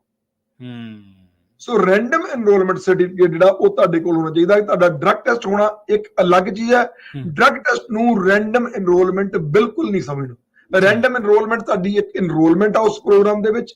ਡਰੱਗ ਟੈਸਟ ਜਿਹੜਾ ਉਹ ਪ੍ਰੀ ਇੰਪਲੋਇਮੈਂਟ ਡਰੱਗ ਟੈਸਟ ਆ, ਉਹ ਇੱਕ ਕੁਆਲੀਫਿਕੇਸ਼ਨ ਜਿਹੜੀ ਹੈ ਉਹ ਤੁਹਾਡੀ, ਜਿਵੇਂ ਤੁਹਾਡਾ ਡਰਾਈਵਿੰਗ ਲਾਇਸੈਂਸ ਜ਼ਰੂਰੀ ਹੈ, ਤੁਹਾਡਾ ਮੈਡੀਕਲ ਕਾਰਡ ਜ਼ਰੂਰੀ ਹੈ, ਇਸੇ ਤਰ੍ਹਾਂ ਤੁਹਾਡਾ ਪ੍ਰੀ ਇੰਪਲੋਇਮੈਂਟ ਡਰੱਗ ਟੈਸਟ ਜ਼ਰੂਰੀ ਹੈ। ਉਹ ਇੱਕ ਅਲੱਗ ਚੀਜ਼ ਹੈ, ਪਰ ਤੁਹਾਡਾ ਉਸ ਪ੍ਰੋਗਰਾਮ ਵਿੱਚ EPN ਦੇ ਵਿੱਚ ਤੁਹਾਡਾ ਇਨਰੋਲਮੈਂਟ ਹੋਣਾ ਜ਼ਰੂਰੀ ਹੈ। ਇਵੇਂ ਹੀ ਤੁਹਾਡਾ ਡਰੱਗ ਟੈਸਟਿੰਗ ਦੀ ਰੈਂਡਮ ਪ੍ਰੋਗਰਾਮ ਵਿੱਚ, ਚਾਹੇ ਤੁਸੀਂ ਆਪ ਡਰਾਈਵਰ ਹੋ, ਚਾਹੇ ਤੁਸੀਂ ਇੱਕ ਡਰਾਈਵਰ ਹਾਇਰ ਕੀਤਾ, ਹਰ ਇੱਕ ਉਹ ਡਰਾਈਵਰ ਜਿਹੜਾ ਕੰਪਨੀ ਨੂੰ ਟਰੱਕ ਰੋਡ ਤੇ ਲੈ ਕੇ ਜਾ ਰਿਹਾ ਔਰ ਉਹ ਕਲਾਸ A ਲਾਇਸੈਂਸ ਕੋ ਹੈਗਾ, ਉਹ 55,000 ਤੋਂ ਉੱਪਰ ਟਰੱਕ ਰਨ ਕਰ ਰਿਹਾ, ਉਹਨੂੰ ਰੈਂਡਮ ਇਨਰੋਲਮੈਂਟ 'ਚ ਇਨਰੋਲ ਹੋਣਾ ਜ਼ਰੂਰੀ। ਜੀ ਬਿਲਕੁਲ ਬਿਲਕੁਲ। ਤੇ ਆਪਾਂ ਆਫ 에ਅਰ ਕਿਸੇ ਜਦੋਂ ਆਪਾਂ ਗੱਲਬਾਤ ਕਰ ਰਹੇ ਸੀ, ਤੁਸੀਂ ਕਿਸੇ ਫਰਾਡ ਦੇ ਬਾਰੇ ਗੱਲਬਾਤ ਸ਼ੇਅਰ ਕਰ ਰਹੇ ਸੀ ਉਦੋਂ, ਕਿ ਫਰਾਡ ਨਵੀਂ ਕਿਸਮ ਦਾ ਜਾਂ ਜੀ ਪ੍ਰਵੀਨ ਜੀ, ਵੈਸੇ ਤਾਂ ਜੀ ਬਹੁਤ ਸਾਰੇ ਫਰਾਡ ਬਾਰੇ ਗੱਲ ਕਰਦੇ ਰਹਿੰਦੇ ਅਕਸਰ। ਇੱਕ ਨਵਾਂ ਫਰਾਡ ਜਿਹੜਾ ਆਇਆ ਉਹ ਰੀਸੈਂਟਲੀ ਕੁਝ ਦਿਨਾਂ ਤੋਂ ਮੈਂ ਦੇਖ ਰਿਹਾ ਕਿ ਤੁਹਾਨੂੰ ਫੈਡਰਲ ਮੋਟਰ ਕੈਰੀਅਰ ਤੋਂ ਇੱਕ ਚਿੱਠੀ ਆਉਂਦੀ ਹੈ। ਠੀਕ ਹੈ ਜੀ। ਠੀਕ ਹੈ। ਜਿਸ 'ਚ ਲਿਖਿਆ ਹੁੰਦਾ ਕਿ ਜਿਹੜਾ ਫੈਡਰਲ ਮੋਟਰ ਕੈਰੀਅਰ ਦੀ ਸਾਈਟ ਹੈ, ਉਹਦਾ ਨਾਮ ਹੈਗਾ fmcsa.dot.gov। ਜੀ ਜੀ। ਜਾਂ ਉਹਦਾ ਦੂਜਾ ਇੱਕ ਹੈਗਾ safer.fmcsa.dot.gov। ਇਹਦੇ ਨਾਲ ਦੀਆਂ ਬਹੁਤ ਸਾਰੀਆਂ ਸਾਈਟਸ ਜਿਹੜੀਆਂ ਆ ਉਹ ਇੰਨੀਆਂ ਸਿਮਿਲਰ ਆ ਵੀ ਕਈ ਵਾਰੀ ਸਾਨੂੰ ਵੀ ਭੁਲੇਖਾ ਲੱਗ ਜਾਂਦਾ। ਫॉर ਐਗਜ਼ਾਮਪਲ ਜਿਹੜੀ ਅੱਜ ਮੇਰੇ ਕੋਲ ਇੱਕ ਲੈਟਰ ਆਈ ਹੈ, ਉਹ ਹੈਗਾ ਕਿ fmcsa.gov। ਜੀ ਜੀ। fmcsa.gov ਜਿਹੜੀ ਲੈਟਰ ਆ ਉਹ ਬਿਲਕੁਲ ਇਸ ਤਰ੍ਹਾਂ ਸ਼ੋ ਹੁੰਦੀ ਹੈ ਕਿ ਇਹ ਬਕਾਇਦਾ ਇੱਕ ਕਿਸੇ ਫੈਡਰਲ ਮੋਟਰ ਕੈਰੀਅਰ ਤੋਂ ਲੈਟਰ ਆਈ ਹੈ, ਜਿਹਦੇ ਵਿੱਚ ਲਿਖਿਆ ਹੁੰਦਾ ਕਿ ਸਾਨੂੰ ਆਪਣਾ MCS 150 ਫਾਰਮ ਭੇਜੋ ਤੇ ਨਾਲ ਸਾਨੂੰ ਆਪਣਾ ਪਿਨ ਨੰਬਰ ਜਿਹੜਾ ਲਿਖ ਕੇ ਭੇਜੋ। ਉਹ ਠੀਕ ਹੈ। ਜਦ ਕਿ ਅਸਲ ਵਿੱਚ ਇਹ ਉਲਟ ਹੈ। ਫੈਡਰਲ ਮੋਟਰ ਕੈਰੀਅਰ ਨੇ ਸਾਨੂੰ ਪਿਨ ਨੰਬਰ ਹਮੇਸ਼ਾ ਭੇਜਣਾ ਹੁੰਦਾ। ਫੈਡਰਲ ਮੋਟਰ ਕੈਰੀਅਰ ਦੇ ਕੋਲ ਪਿਨ ਹੁੰਦਾ, ਉਹ ਸਾਨੂੰ ਪਿਨ ਭੇਜਦਾ ਸਾਡੀ ਰਿਕੁਐਸਟ ਉੱਤੇ ਕਿ ਸਾਨੂੰ ਸਾਡਾ ਪਿਨ ਨੰਬਰ ਦਿੱਤਾ ਜਾਵੇ। ਅਸੀਂ ਕਦੀ ਵੀ ਫੈਡਰਲ ਮੋਟਰ ਕੈਰੀਅਰ ਨੂੰ ਰਿਵਰਸ ਨਹੀਂ ਭੇਜਣਾ ਹੁੰਦਾ ਪਿਨ। ਠੀਕ ਹੈ। ਜਦ ਕਿ ਅੱਜ ਸਾਡੇ ਕੋਲ ਇੱਕ ਲੈਟਰ ਆਇਆ ਜਿਹੜਾ ਕਿ ਇੰਨਾ ਸਿਮਿਲਰ ਆ ਫੈਡਰਲ ਮੋਟਰ ਕੈਰੀਅਰ ਦੇ ਲੈਟਰ ਹੈਡ ਦੇ ਨਾਲ ਕਿ ਉਹਨੂੰ ਪਛਾਣਨਾ ਸਾਨੂੰ 20 ਸਾਲ ਦੇ ਐਕਸਪੀਰੀਅੰਸ ਤੋਂ ਬਾਅਦ ਵੀ ਔਖਾ। ਔਰ ਜਿਸ ਤਰ੍ਹਾਂ ਉਹਦੀ ਵਰਡਿੰਗ ਹੈ ਉਹ ਬਿਲਕੁਲ ਇੰਜ ਲੱਗਦਾ ਕਿ ਜਿਵੇਂ ਫੈਡਰਲ ਮੋਟਰ ਕੈਰੀਅਰ ਦੀ ਆ। ਸਾਨੂੰ ਕਸਟਮਰ ਦੀ ਕਾਲ ਆਈ ਕਿ ਮੇਰਾ MCS 150 ਅਪਡੇਟ, ਮੈਨੂੰ ਉਹਦਾ ਫਾਰਮ ਭੇਜੋ ਤੇ ਨਾਲ ਮੈਨੂੰ ਮੇਰਾ ਪਿਨ ਨੰਬਰ ਦਿਓ। ਸਾਡੇ ਲਈ ਇਹ ਗੱਲ ਥੋੜੀ ਜਿਹੀ ਹਜਮ ਕਰਨੀ ਔਖੀ ਸੀ ਕਿ ਅਸੀਂ ਫੈਡਰਲ ਮੋਟਰ ਕੈਰੀਅਰ ਵਾਸਤੇ ਇਹ ਫਾਈਲਿੰਗਸ ਕਰਨੀਆਂ ਹੁੰਦੀਆਂ, ਬੰਦੇ ਨੇ ਇਹ ਫਾਰਮ ਕੀ ਕਰਨਾ, ਉਹਨੂੰ ਕੋਈ ਲੋੜ ਹੀ ਨਹੀਂ ਪੈਂਦੀ। 7 ਜਦੋਂ ਉਹਨੂੰ ਪੁੱਛਿਆ ਕਿ ਭਾਈ ਤੈਨੂੰ ਕੀ ਲੋੜ ਪਈ ਇਹਦੀ, ਉਹਨੇ ਲੈਟਰ ਭੇਜੀ ਕਿ ਮੈਨੂੰ ਫੈਡਰਲ ਮੋਟਰ ਕੈਰੀਅਰ ਦੀ ਲੈਟਰ ਆਈ, ਉਹਨਾਂ ਨੇ ਮੰਗਿਆ ਮੇਰੇ ਕੋਲ ਜੀ। ਉਹ ਜਦੋਂ ਲੈਟਰ ਮੰਗਾਈ ਗਈ ਫਿਰ ਸਾਡੇ ਲਈ ਗੱਲ ਹਜਮ ਕਰਨੀ ਬੜੀ ਔਖੀ ਸੀ ਕਿ ਫੈਡਰਲ ਮੋਟਰ ਕੈਰੀਅਰ ਇਹ ਗੱਲ ਕਿਉਂ ਮੰਗਾਏਗਾ। ਫਿਰ ਜਦੋਂ ਉਹਨੂੰ ਬਹੁਤ ਧਿਆਨ ਨਾਲ ਘੋਖ ਕੇ ਦੇਖਿਆ ਗਿਆ ਤੇ ਫੈਡਰਲ ਮੋਟਰ ਕੈਰੀਅਰ ਦਾ fmcsa.gov ਐਡਰੈਸ ਸੀ, ਜਿੱਤੋਂ ਕਿ ਸਾਨੂੰ ਇਹ ਗੱਲ ਪਤਾ ਲੱਗੀ ਕਿ ਸੋ ਇਸ ਕਰਕੇ ਬਹੁਤ ਹੀ ਧਿਆਨ ਰੱਖਣੀ ਸਾਨੂੰ ਜਦੋਂ ਵੀ ਕੋਈ ਲੈਟਰ ਆਉਂਦੀ ਆ, ਕਿਸੇ ਵੀ ਤਰ੍ਹਾਂ ਦੀ ਕੋਈ ਡਾਕੂਮੈਂਟ ਮੰਗਿਆ ਜਾਂਦਾ, ਕਿਉਂਕਿ ਫਰਾਡ ਜਿਹੜਾ ਆ ਪਿਛਲੇ 1 ਸਾਲ ਦੇ ਵਿੱਚ, ਜੇਕਰ ਮੈਂ ਪਿਛਲੇ ਸਾਲਾਂ ਦਾ ਮੁਕਾਬਲਾ ਗੱਲ ਕਰਾਂ ਤੇ 50-100% ਨਹੀਂ 500-700,000% ਬੁੱਕ ਚੁੱਕਾ। ਠੀਕ ਹੈ ਜੀ। ਆਪਾਂ 10-20 ਜੀ ਰਜਿੰਦਰ ਸਿੰਘ ਜੀ ਆਪਣੇ ਨਾਲ ਕੁਝ ਕਾਲਰ ਨੇ, ਆਪਾਂ ਉਹਨਾਂ ਦੇ ਸਵਾਲ ਵੀ ਲੈ ਲਈਏ, ਕਿਤੇ ਰਹਿ ਨਾ ਜਾਣ, ਸਮਾਂ ਆਪਣਾ ਸਮਾਪਤੀ ਵਾਲੀ ਹੈ। ਹਰਮਨਜੀਤ ਸਿੰਘ ਜੀ ਤੁਸੀਂ ਆਉਣੇ ਰਹੋ ਜੀ, ਸਤਿ ਸ੍ਰੀ ਅਕਾਲ।